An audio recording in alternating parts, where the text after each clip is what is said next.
Hello, everyone. Thank you so much for streaming with us here on ABC News Live. I'm Kira Phillips. And I'm Terry Moran. If you're traveling internationally anytime soon, listen up. Under new guidelines, unvaccinated Americans returning to the United States must get a COVID test within 24 hours of their flight, as vaccinated Americans can test up to 3 days before. All foreigners traveling to the U.S. must be vaccinated, with limited exceptions for children and people from countries with limited access to vaccines. Investigators trying to piece together what happened on the set of Alec Baldwin's film Rust after cinematographer Elaine Hutchins was killed by a prop gun. Assistant director Dave Halls, who authorities say unknowingly handed Alec Baldwin the gun with live rounds, allegedly fired from another movie set in 2019 after another prop gun unexpectedly discharged, causing a minor injury to a crew member. And game on! Houston Astros versus the Atlanta Braves in Game 1 of the World Series. The October Classic starts tonight at Minute Maid Field in Houston, where the Astros are 51-30 at home. The Braves did rally back after spending much of the season with a losing record. They're looking for their first World Series title since 1995. But we begin with the latest news on the COVID-19 vaccine rollout. An FDA advisory panel hours away from recommending the Pfizer vaccine for children ages 5 to 11, potentially making way for shots to 28 million eligible children by the end of next week. This comes as new cases have dropped dramatically in the U.S. over the past month, a drop that could continue as a Pfizer study of 2,200 children shows its two-shot vaccine is nearly 91% effective against systematic infection. Or symptomatic infection, rather. Dr. John Brownstein, ABC News medical contributor and chief innovation officer at Boston Children's Hospital, joining us now as we await that FDA vote. So, Dr. Brownstein, it looks like our kids will be able to get that shot come November, but a Kaiser Family Foundation survey actually found that roughly 1/3 of parents with children between 5 and 11 say they still want to wait. So why do you think there is still this hesitancy?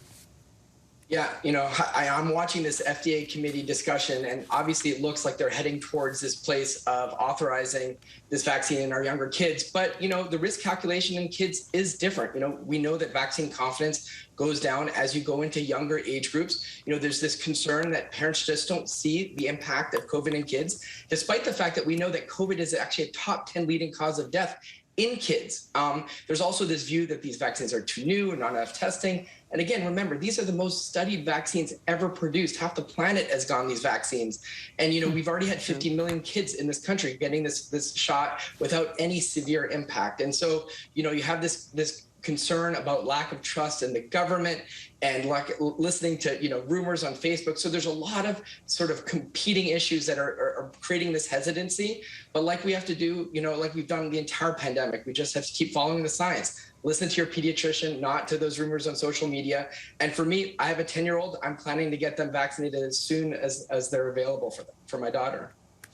You bet. Can't wait for those vaccinations to be approved, Doctor. That's one side of the equation, is persuading parents who, as you say, because children are different, have justifiable hesitancy in approaching things like this. But as you also say, it's been tested throughout the world right now. Look at the other side. Look at the impact of vaccinating these children, this age group, on the pandemic itself. How do you read that?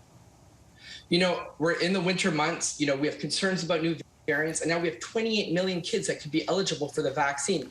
We know that, this is a vulnerable group, and it's a key to ending the pandemic, key to preventing future, variants from emerging, key to reducing transmission in the community. It's about protecting the kids, but also the adults around them. But we also know that, this virus has real impact in our pediatric population, millions of infections in kids. Thousands of hospitalizations, hundreds of deaths. We have the concern of multi-inflammatory syndrome and long COVID. So, this will have an impact. It will have an impact for our kids, but also just as an important point to getting to the end of this pandemic, which I know we're all looking forward to. Well, let me pick up on that. I think one of the issues that we've had with the friction and conflict over it is people are weary of it. So look ahead. How close are we to being done with COVID, or will that never happen? And if that's the case, what's a key threshold that you're looking at?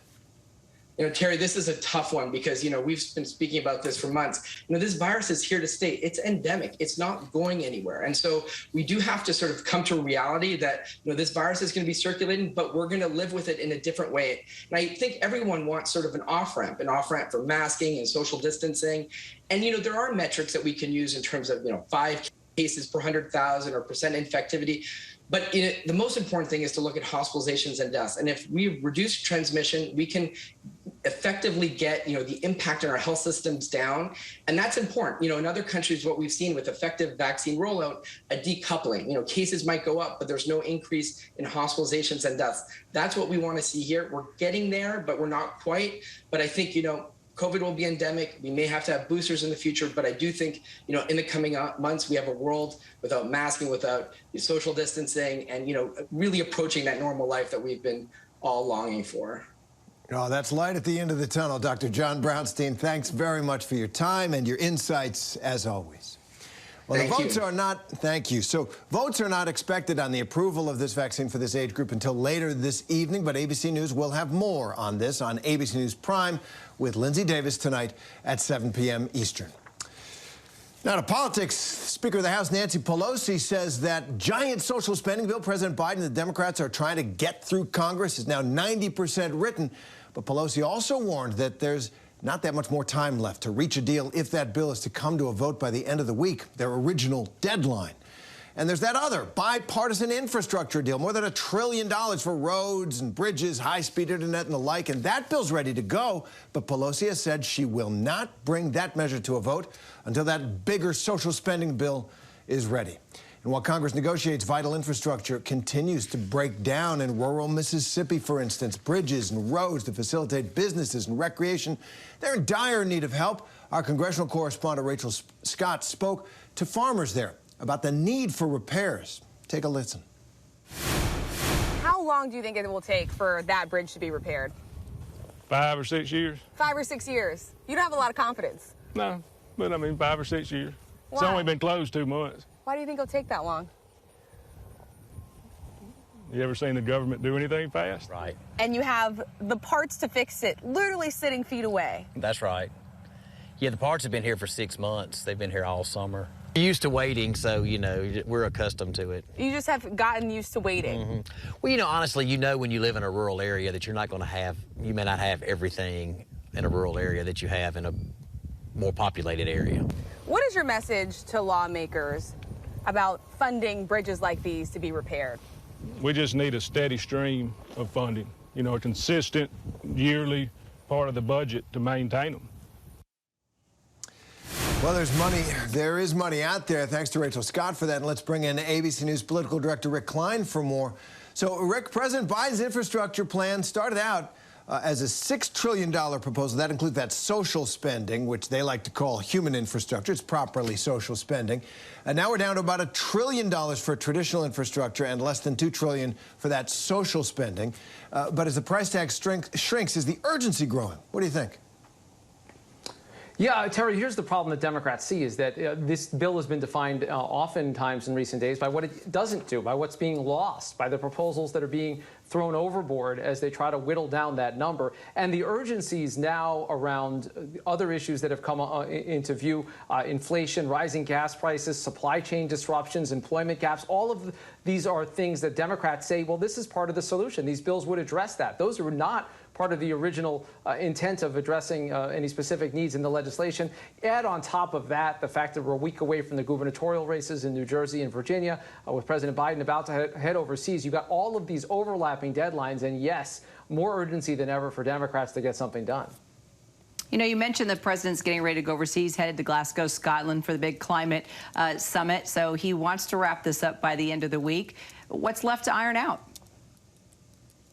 Well, that 10% that Nancy Pelosi is talking about is the big stuff. And they've been stuck on that number. That quote was a couple days old, and I don't think there's really an update in terms of a percentage. They've been stuck on, in recent days, how to pay for all of this, what you do in terms of trying to craft a proposal that puts the burden on wealthier Americans. Democrats promised that this would not add to the deficit. In addition to that, some of these very climate provisions are the ones that are most controversial. Democratic Senator Joe Manchin from the coal state of West Virginia, very critical of some of the sweeping efforts to address climate change, to try to phase out coal-fired plants. He is not a fan of that. He has been taking those things out. So at the very time that the nation and the world are focused on climate change, this bill is now increasingly going to do less than was originally promised in addressing it. You know, and Rick, that puts the Democrats in this terrible political situation, which is unusual because they are going to spend a huge amount of money on things people say they want, on schools, on child care, on health care, on all kinds of things. But they find themselves, especially candidates, you know, for example, Terry McAuliffe running for governor in Virginia, unable to sell this. They're getting trapped in other issues because it's been such a mess getting through Congress. We're focused on what's coming out, and they don't have a message that says, hey, we're going to do big things for your family. And it just seems like they've bollocksed this up big time. Yeah, the process piece of it is never pretty, and that's really where the focus has been. Democrats' hope is once you pass it, then you can do more of an effective marketing job. But you're right, Terry, this has not been a successful effort so far to try to explain to people why they should like and want some individual items that, yeah, poll pretty well. You know, Terry mentioned Terry McAuliffe. I'm paying close attention to the governor's race in Virginia because of it's where I live. But we also know that, Rick, Terry, this is definitely a race that can impact the party moving forward. And there was a lot of talk about Biden and why we didn't see him on the campaign trail stumping for Terry McAuliffe. And, you know, there were political types out there saying, well, he doesn't have great numbers. It won't be good for Terry McAuliffe. Now, all of a sudden, you know, here it is, pretty tight. And the president's heading out there. So put this into perspective for us. Is this a good idea? And will Biden be able to make an impact on this race? When Biden's approval ratings were about reverse, the mirror image of where they are right now, it looked like a better idea to run on the Biden legacy. Terry McAuliffe hasn't been talking all that much about Joe Biden recently. He's talking a lot more about Donald Trump. The hope that Biden has in the parade of prominent Democrats from former President Obama, Stacey Abrams, Cory Booker, Elizabeth Warren, all of these people are coming into Virginia because they realize the stakes here. Kira, it would be a cataclysmic defeat for the Democrats to lose a state that they just won by 10 points, sending very ominous signs about the midterm elections next year. We're following it all. ABC News political director Rick Klein. Thanks so much, Rick. Thank you both. Well, as we mentioned, President Biden has a lot on his agenda ahead of this trip to Europe this weekend, including climate change, which we just mentioned. ABC News will have full coverage of the president's trip to Glasgow with our correspondents reporting on climate-related issues from all around the world, and that includes our James Longman. He was recently in India at a coal mine where millions of citizens depend on coal and fossil fuels, spanning from jobs for some to enriching others. Take a look. We've been allowed into a coal mine here in India. I'm in the east of India, in the coal belt, not far from the border with Bangladesh. And this is extraordinary. I mean, it's like being on the moon. It's amazing. I haven't been to a coal mine before, but our friends here, always an audience in India. But we're here ahead of COP26 to talk about fossil fuels. And there's no better place to do that, really, because India is addicted to coal. 70% of its energy sector is based on coal. It uses more coal than the United States. It's going to use more coal than China soon. And with a population of 1.3 billion, it's going to outpace China. They're going fast now. And India's actually made a lot of promises on renewables. And actually, they've hit their targets in a better way than many other countries, certainly than some Western countries. But the pressure will be on India to make more concessions during COP26, given its addiction to coal. But the reality in a country like this is that millions of people need it. Their livelihoods depend on it. This mine employs 500 people, thereabouts. But the guy who runs it said to me that the number of people that it then supports, the extended number is something like 45,000 in this wider area. Mining is also very controversial in India because it's all wrapped up in the politics of this region. It enriches certain groups, and they don't want it to go. So it's a testy subject.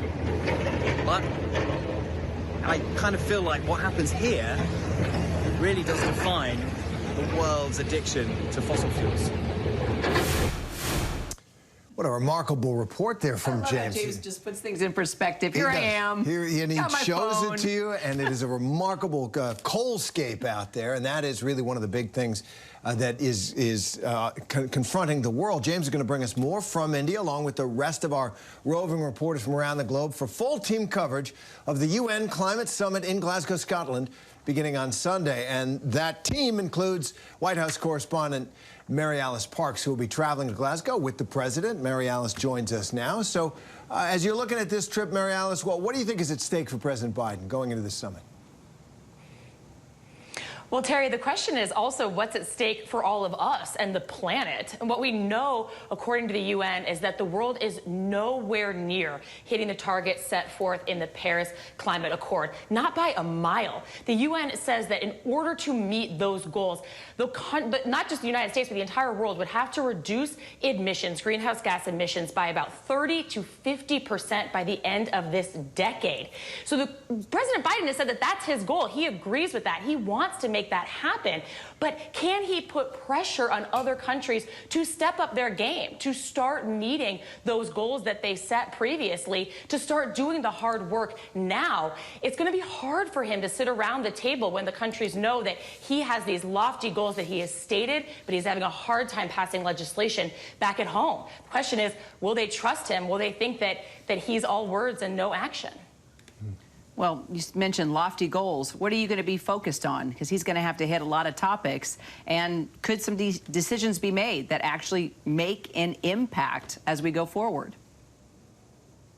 Yeah, the first real tangible thing we're going to be looking at is, do these countries promise to make good on a very tangible commitment to have about $100 billion a year designated to developing countries who need help transitioning to cleaner energy and to preparing for some of the effects of climate change? This was a goal that that countries set, but they haven't met. President Biden, again, has really stepped up the United States commitment to that fund, but we're going to be looking really closely to see if other countries do that as well, and looking for other enforcement mechanisms. It's one thing to say that you're going to cut emissions in the next few years, and it's another to say, how are you going to promise to do that? How are we going to see the results of that? We're going to be looking to see if they build any systems to keep each other accountable. All right, White House correspondent Mary Alice Parks will follow you, the president, and the trip coming up this weekend. Also coming up, our new ABC News series, Rethinking Gun Violence in America, as yet another senseless shooting happens overnight, this time in Boise, Idaho, at a shopping mall.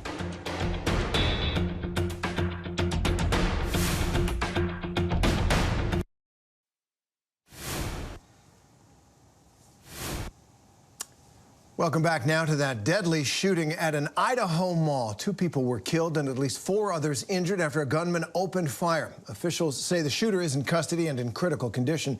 And meanwhile, witnesses, many were simply shopping or walking in the mall at that time, they're sharing what they experienced. Take a listen. Me and my fiance were in there shopping.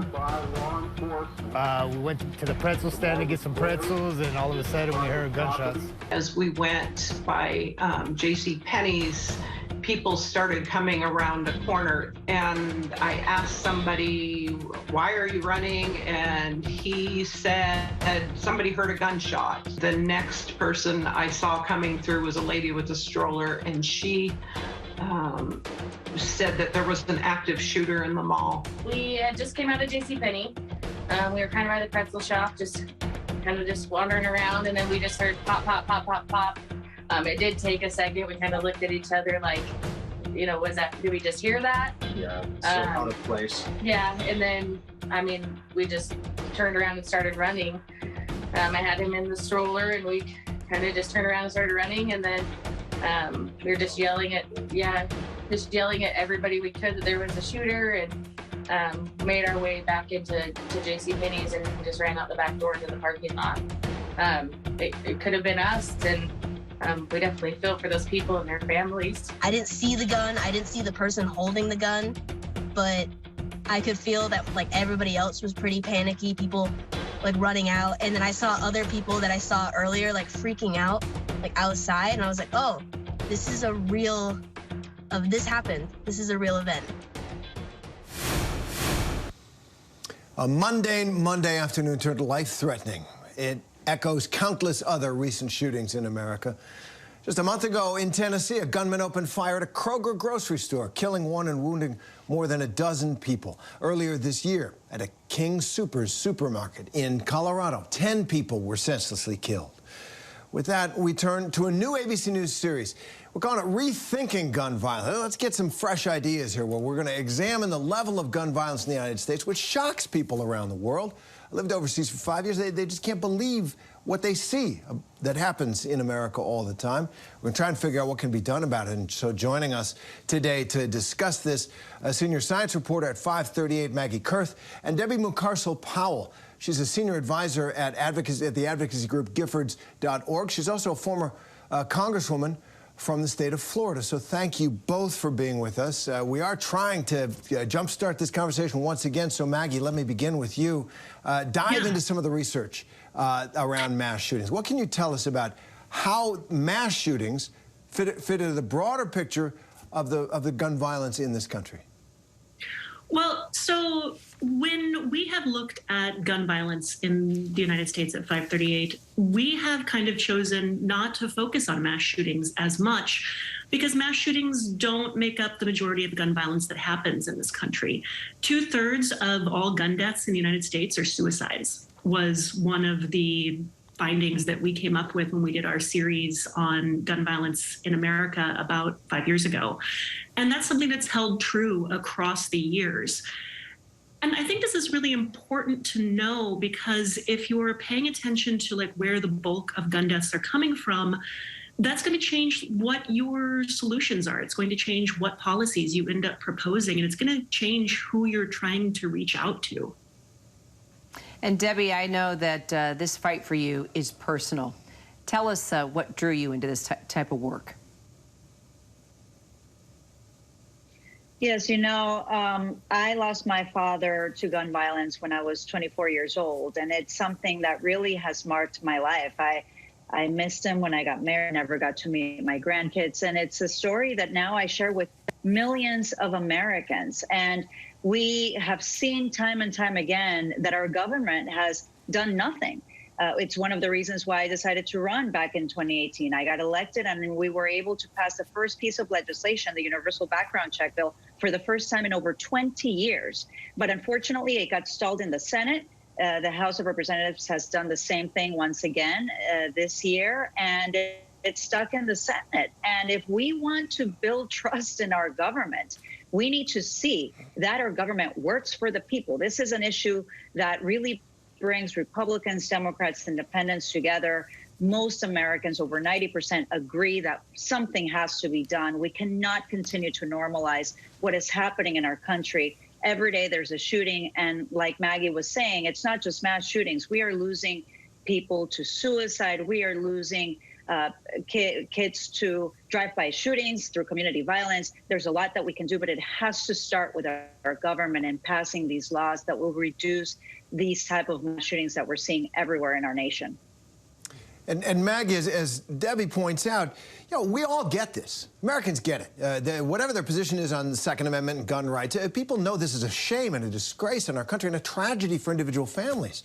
So what does research tell us would work to get us out of this? Are there potential solutions that data shows, you know, can work? So one of the things that I think is really important that has kind of come up in the data is that we know that more guns is correlated with more gun violence, that having a gun in the home makes you more likely to be a victim of gun violence. And the reason that is true, like people often talk about this as though it is you know, like something where your gun is going to be taken away from you and used against you. But I think this is really where that knowledge that suicide makes up the bulk of gun deaths in America really starts to matter, because what having a gun in the home increases your likelihood of dying by gun violence really means is that it increases your likelihood of gun death by suicide. You know, that is a huge part of where that correlation comes from. Domestic violence is another huge part of where that correlation comes from. I think that one of the things that we came away with from looking at the data is that we have to stop thinking about gun violence is something that only happens from a bad guy with a gun, that it can be, people whose pain has turned in on themselves, people whose, conflicts have turned outwards against the ones that they love. That enters to a whole nother discussion where we really need to spend more time, money, and resources into mental health in this country. It's not just the guns, but it's what's going on in people's minds.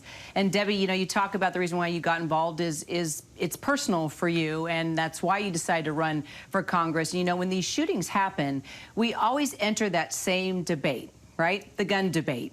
And what's Congress going to do about this? What's our government going to do about this? You served in Congress. You mentioned that. So what can be done differently on behalf of our government to address this? And what's stopping those efforts? Look, unfortunately, there has been so much influence by the NRA and the gun lobby, and that's why you've seen the Senate stall on this issue. That's why we saw David Chipman, who was not able to be confirmed to be the director of the ATF. That's an agency that has not had a director for over 20 years now.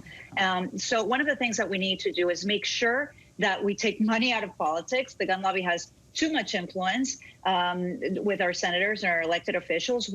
We have to make sure that people like myself that represent a Latino community get engaged in the political system. I can tell you that as a Latina, one of the data points that we've seen here is that we are twice as likely to be affected by gun violence than other non-Latino white Americans. And we have right now in the state of Florida, a Hispanic senator, Senator Marco Rubio, who has turned his back in our community. Why? Because of the influence of the gun lobby. So I think it's incredibly important to get engagement from the voters so that they know that if those elected officials are not going to act, then we need to bring out our votes and elect people that will. I think that it's also very frustrating that we have allowed a stall in the Senate because of the filibuster. If they can't pass a bill that 90% of Americans support, then we need to really question whether that procedure works for the majority of Americans. So I think that there are a lot of things that we can do. One thing that gives me optimism is that President Biden has included $5 billion in the reconciliation bill to invest in community intervention programs, community violence intervention programs, and that's something that's very much needed, especially here in the state of Florida. Debbie McCarso-Powell and Maggie Kurth, appreciate your time, both of you, today. Thank you. Thank you. Thank you. And for more in-depth coverage on gun violence, including a real-time tracker for gun violence casualties, head to abcnews.com/gun violence as we continue our special series, Rethinking Gun Violence in America. Well, that does it for us this hour. I'm Kira Phillips. And I'm Terry Moran. And we'll see you back here at 3 p.m. Eastern tomorrow. Have a great day.